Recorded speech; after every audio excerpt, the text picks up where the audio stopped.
Jeudi 24 juillet 2025 et avant aussi de vous poser une question qui va vous permettre de gagner 4 billets pour le concert de Mohamed Ali Kamoun qui aura lieu demain soir au Festival international de Hammamet. Mais notre invité n'est pas autorisé à participer. Bon, notre invitée, alors je ne sais pas comment la présenter parce que elle a tellement de choses, de talents que voilà, ça m'est difficile de la présenter comme ça parce que elle est réalisatrice, elle est productrice également, elle est scénariste.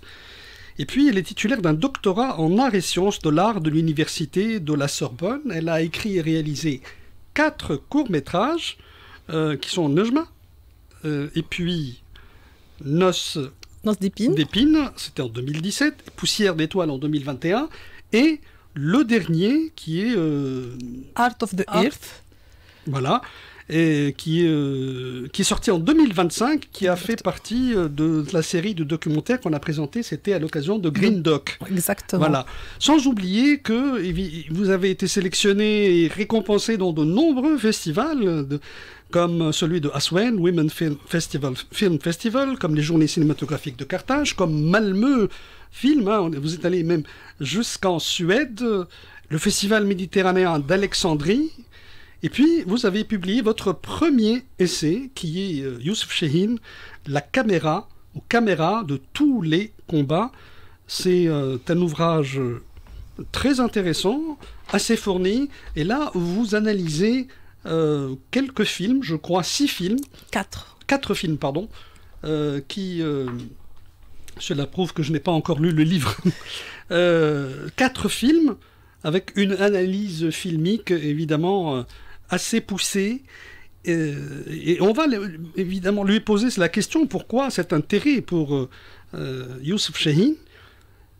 Et alors, son premier long métrage, ce documentaire de création qui est intitulé About Reem and Mariam, qui était il y a quelques mois, lorsqu'on vous a reçu, Mervet était vraiment en plein, comment dirais-je, en plein chantier, voilà. Alors, et ma première question d'ailleurs, est-ce que ce chantier est fini ?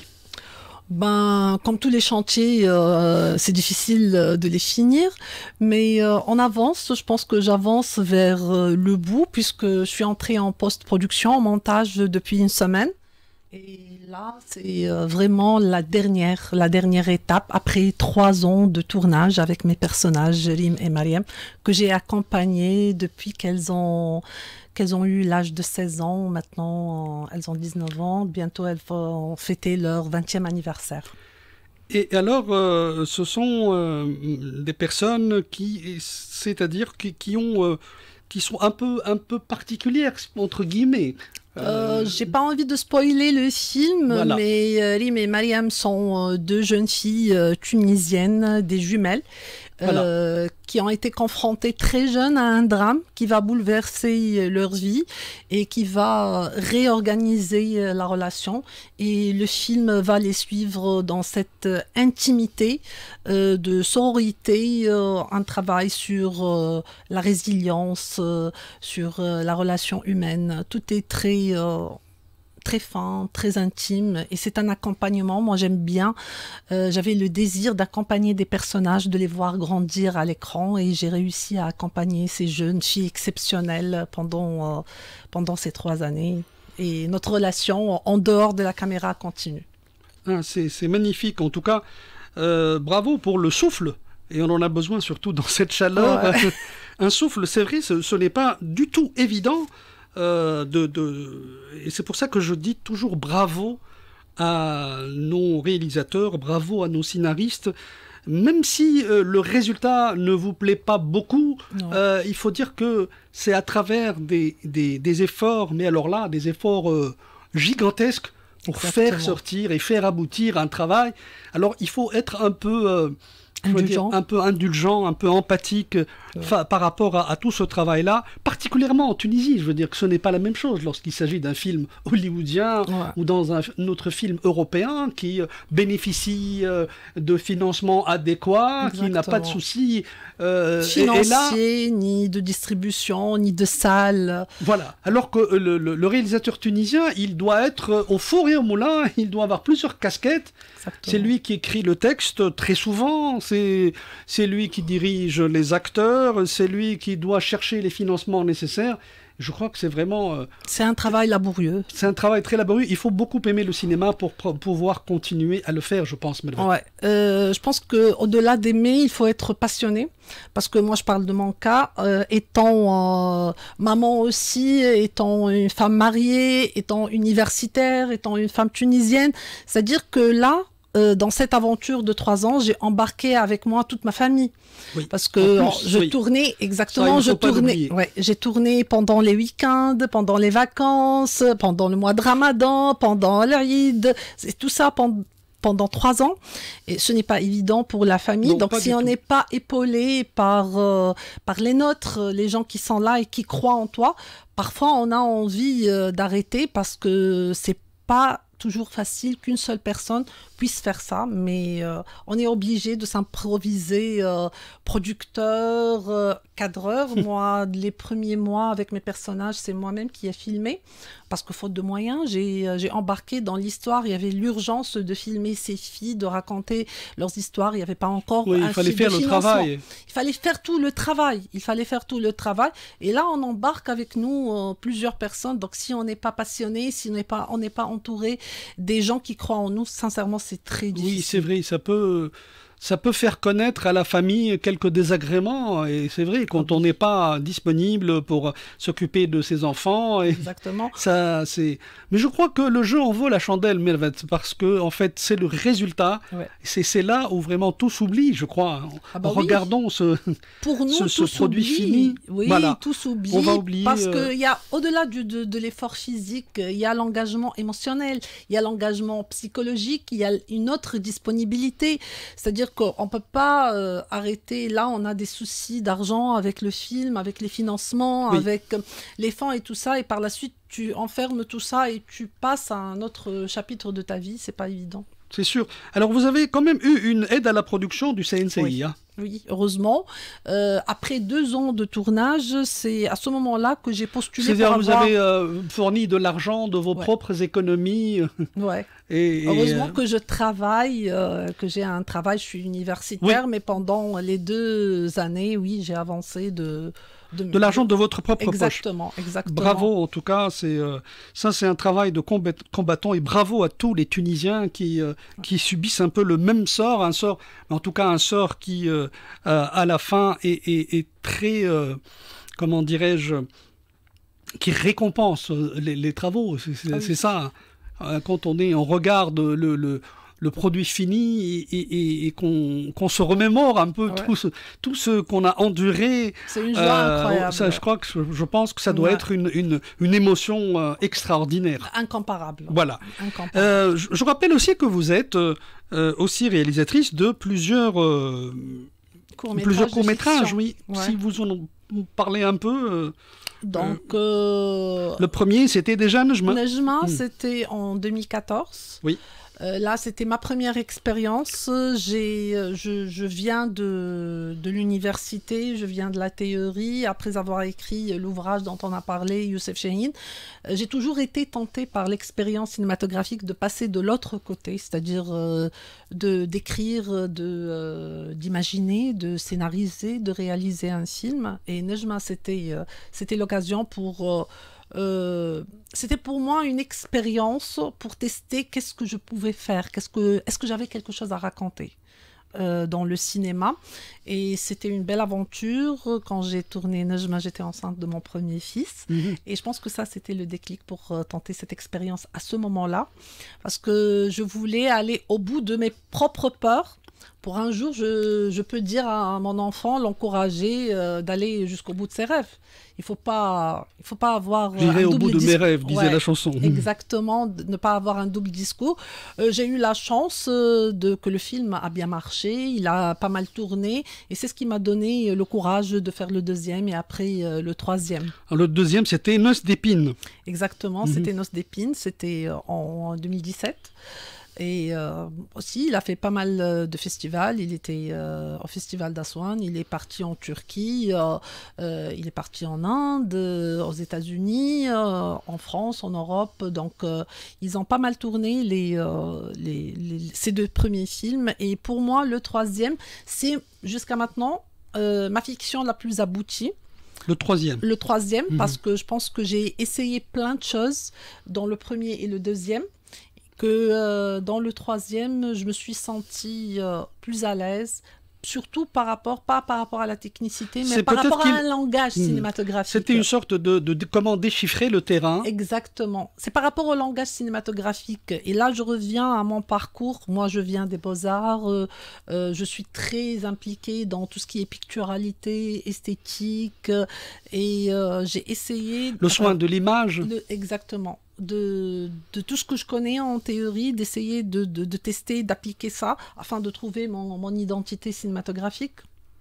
Alors, et vous ne vous êtes pas arrêté en si bon chemin, puisque vous avez, en 2025, sorti aussi The Art of Earth. Ouais. The Art of Earth, c'est une expérience unique parce que ça a été fait dans le cadre C'était une commande. C'était une commande. Oui. Plutôt, je dirais pas appeler ça une commande parce qu'on avait carte blanche. Il y avait juste une thématique, la pollution. Donc, mais on avait une semaine pour faire le projet. Et pour moi, c'était juste une semaine. Oui, c'était un défi. C'est pour 10 minutes, c'était... C'était entre 6 et 10 minutes. Moi, j'ai fait 10 minutes. Et c'était un défi de pouvoir raconter une histoire. C'est très, très difficile. De moyens. Ah oui, avec très, très peu de moyens. Très peu de moyens, c'est très court. Exactement. Comment trouver vraiment cette alchimie, l'idée, et de dérouler tout ça en 10 minutes. Ouais. 10 minutes, c'est très rapide. Ouais. J'ai parlé dans le film du recyclage dans l'art. Et c'était à travers la bouche des enfants.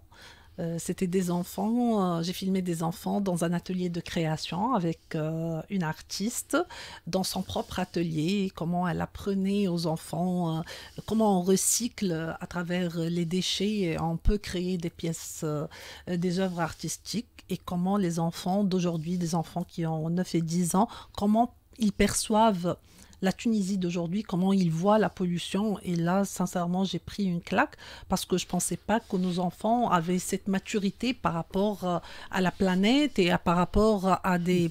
J'ai vu une sorte d'engagement. Que nous, malgré adultes, leur jeune âge, ouais, on se trompe assez souvent ouais, sur le sort de nos enfants. Ah oui.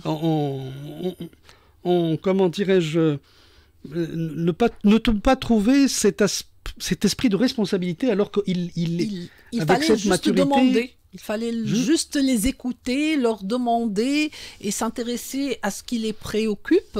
Il y a certains enfants qui m'ont vraiment touchée parce qu'ils étaient préoccupés. Une des filles, elle m'a dit « Mais aujourd'hui, on est en train de vivre sur cette planète, mais est-ce que demain, cette planète, elle va rester si on continue comme ça ?» Moi, ça me donne la chair de poule. Venant d'une fillette de 10 ans.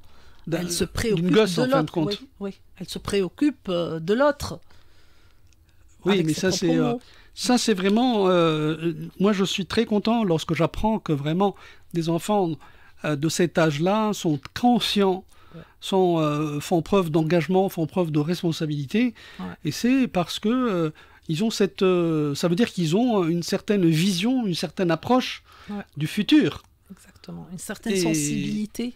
Et c'est ça.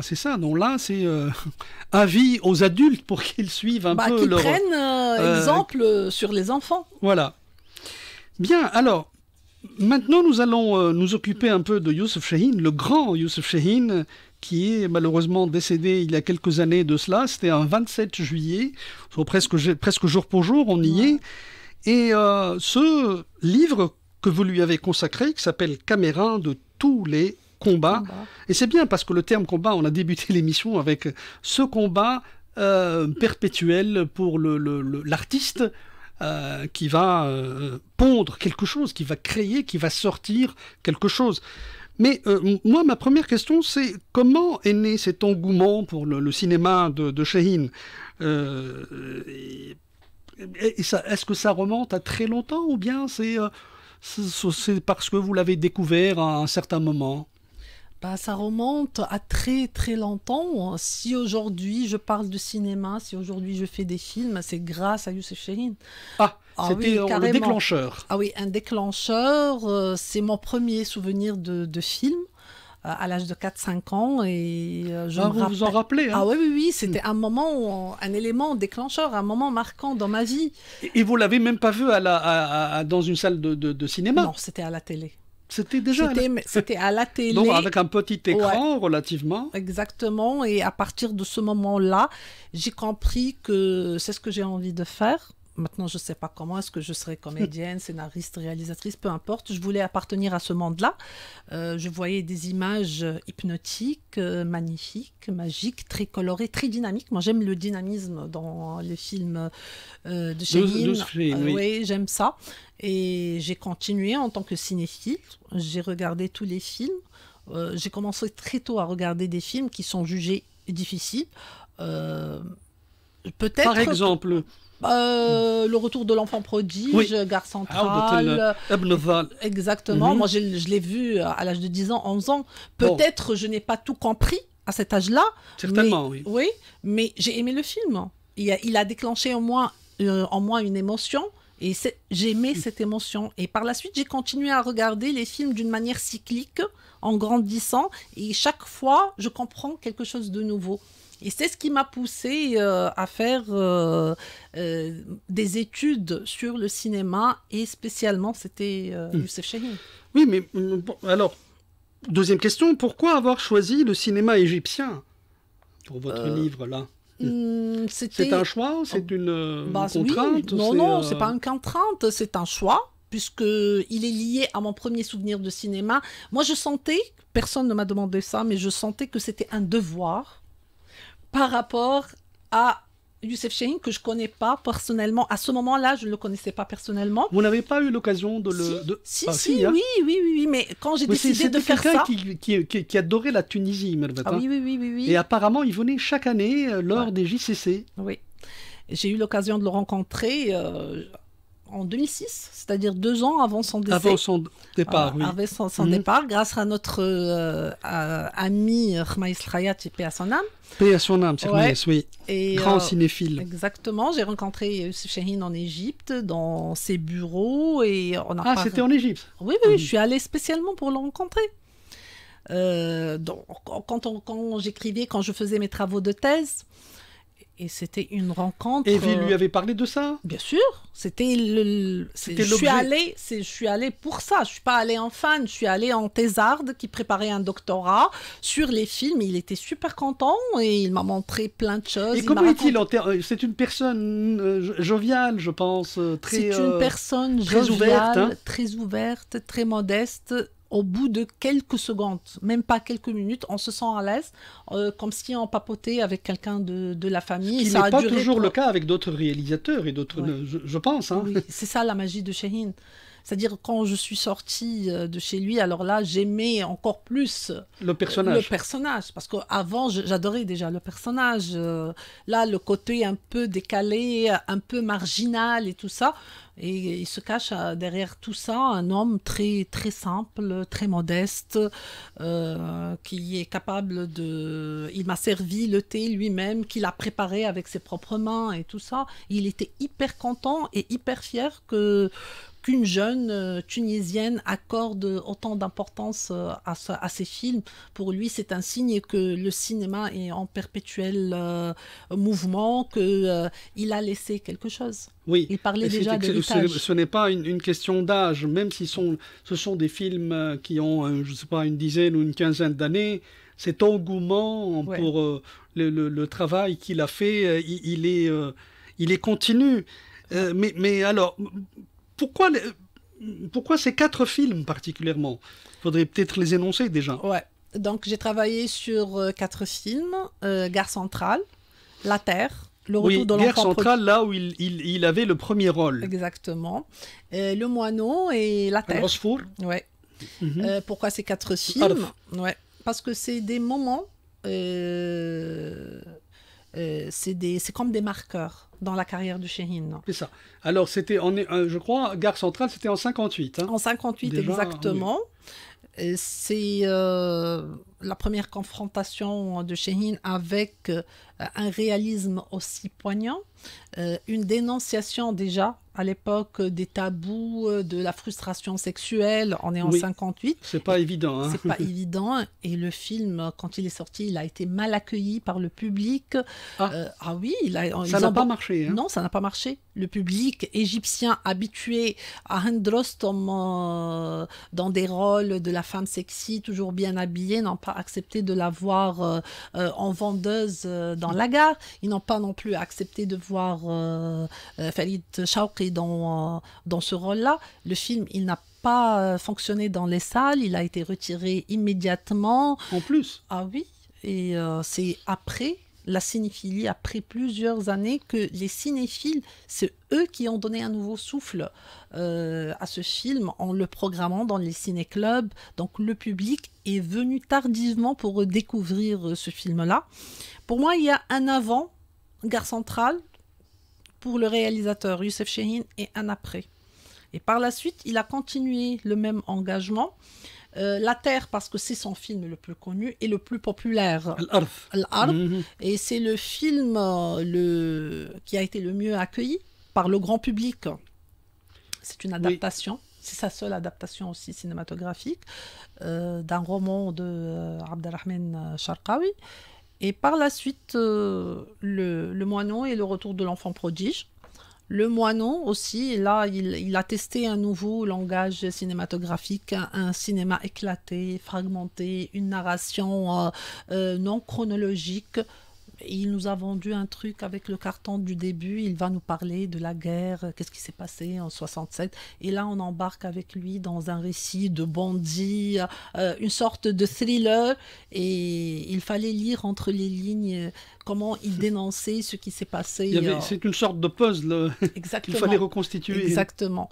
Et le choix du retour de l'enfant prodige, pour moi, c'est un choix purement subjectif. C'est mon film préféré. Ah bon? Ah oui, c'est mon film préféré de Youssef Chahine. Pourquoi? Je ne sais pas pourquoi. Non plus. Non plus. J'aime ce film, j'aime tout dans ce film. Je trouve l'univers, l'installation. Il y a beaucoup de références. Les frères là qui s'entretuent, Qabil et Hébil. En plus, le film il est sorti dans une période critique. Il y avait le Liban, les prémices d'une guerre civile. Oui. Donc il y avait beaucoup de lectures dans ce film, beaucoup d'interprétations. Il y a beaucoup de moi qui viens d'école des Beaux-Arts, il y a beaucoup de références picturales, des références à Rembrandt dans l'image et tout ça. Donc j'aime ce film. En plus, il y a les chansons de Majd Ar-Roumi et tout ça, et les paroles de Salah Jahin. Donc il y a un mélange extraordinaire. Un mélange, effectivement, qui fait que c'est l'un de vos préférés, ou plutôt votre préféré. Mon préféré. Et alors, c'est de cette manière que peut-être Chahine a influencé la scène cinématographique. Hein.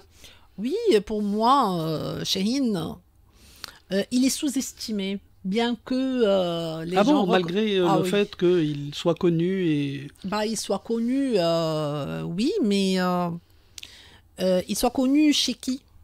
C'est une certaine élite intellectuelle chez les cinéphiles, mais le grand public... le grand public, non. Non.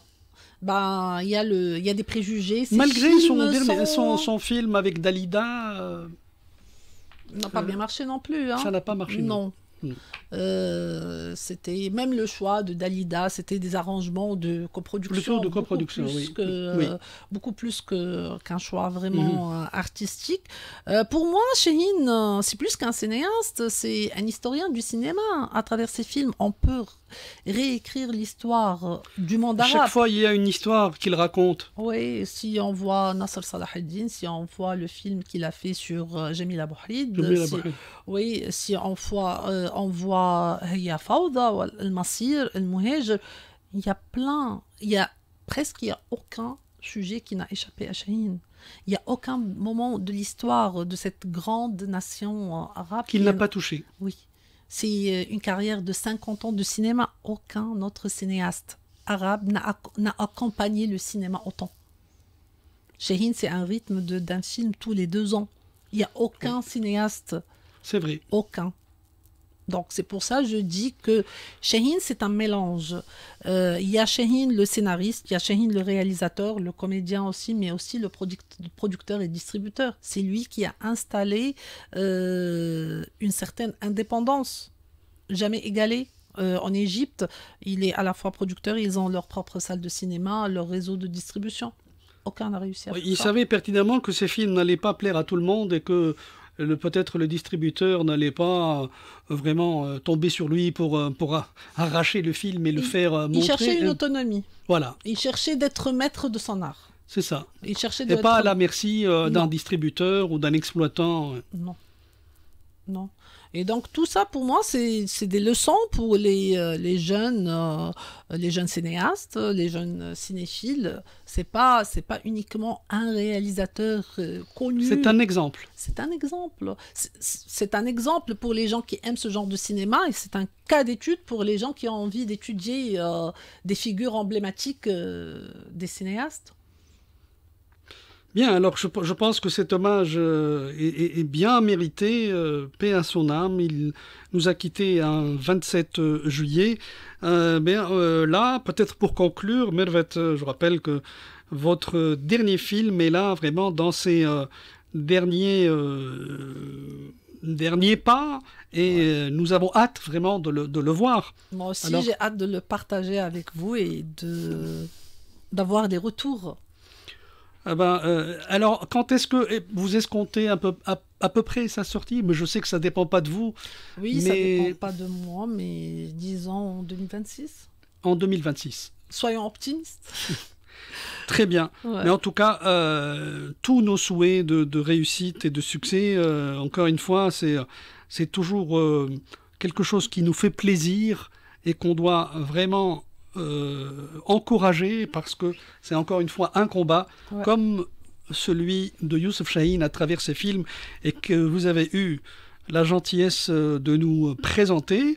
Et là, moi, je vous invite vraiment à lire ce livre-là de Mervet Medini Kamoun, Youssef Chahine, Caméra de tous les combats. Votre dernier mot, peut-être un dernier mot, Mervet? Je te remercie, Mander, pour cette aimable invitation. Vous êtes toujours la bienvenue. Merci. Et je ne sais pas quoi dire. Vive le cinéma, les gens qui aiment le cinéma, regardez des films, soutenez les films tunisiens. Quand et on aime regarder... la vie, on aime le cinéma. Ouais. Et allez regarder les films dans les salles.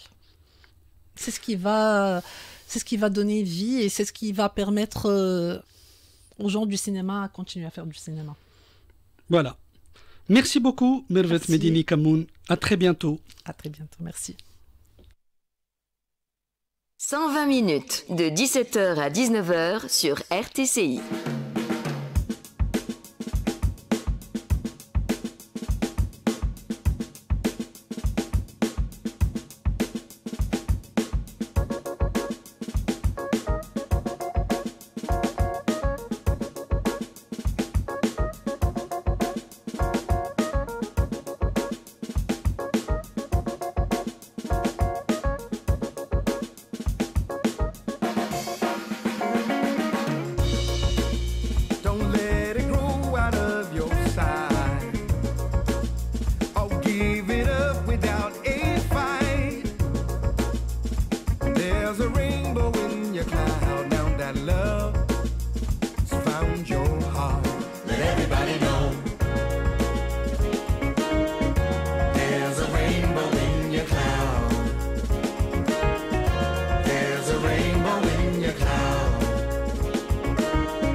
Not the rain to build rainbows out of gold. It takes lots of love, not pain, to find peace in your heart and your soul.